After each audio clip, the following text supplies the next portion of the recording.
اليأس هو ذلك الشعور الذي ينتابنا عندما لا نتمكن من إصلاح موقف سيء نمر به مهما فعلنا، كما يقودنا ذلك إلى مجموعة من المشاعر الأخرى السيئة.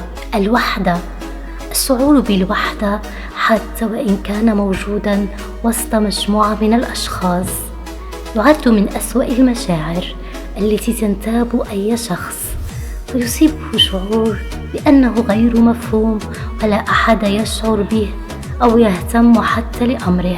الخيانة تسبب في تغيير النظرة إلى الآخرين، فلا يثق ولا يأمن لأحد بعدما تعرض مرة للخيانة، إذ تترك ندبات بارزة في نفسه وقلبه قد يكون من المستحيل محوها، سواء كانت من الحبيب أو من الصديق.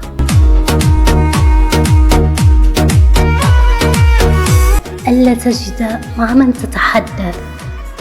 بعض الأشخاص يكون لديهم أشياء ليقولوها، لكنهم لا يجدون شخصا مناسبا ليخبروه بتلك الأشياء، وهو ما يعد من أسوأ الأمور التي يمكن أن يشعر بها أي شخص. عدم تبادل الحب. عند اكتشاف أن شخصا ما لا يبادلك الحب، في حين تكون له أنت كمية كبيرة من المشاعر، سيكون هذا أسوأ شعور، إذ تتجمع أحاسيس المرارة والوحدة والحزن واليأس كلها مرة واحدة.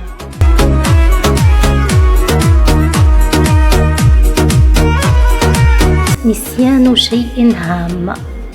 عندما يكتشف المرء فجأة أنه نسي شيئا ما مهما بعد مرور ساعتين من بدء رحلته على الطريق أو ركوبه طائرة، أو يتذكر أوراقا مهمة كان لابد من إنجازها قبل موعد المقابلة، فإنه يكون شعورا سيئا جدا، سيضرب على رأسه ويشعر بمدى حماقته وقلة تركيزه. الفشل.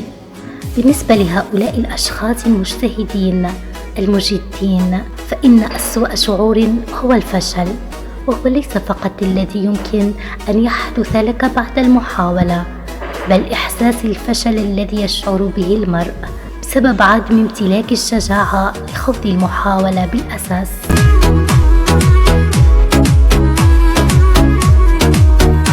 الحزن والفراق.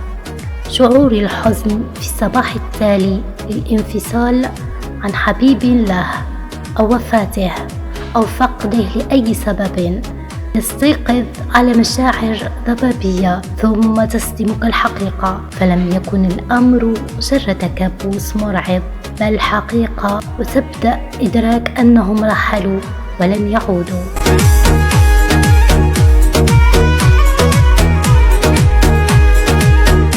ألا تفعل ما كان يفترض عليك فعله.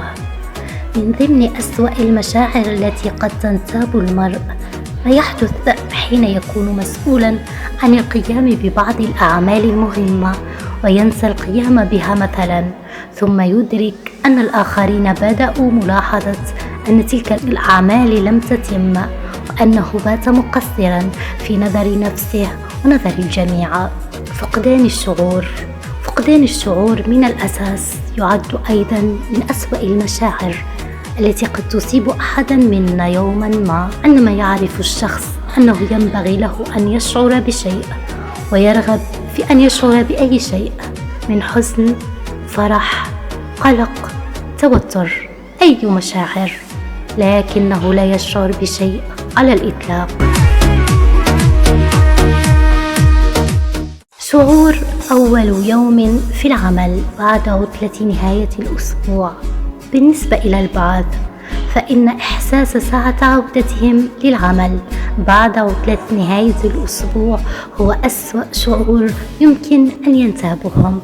عندما يستيقظ من النوم في أول يوم عمل بعد عطلة نهاية الأسبوع، في حين يظن أنه في يوم العطلة، إنه حقا شعور غير مريح مطلقا.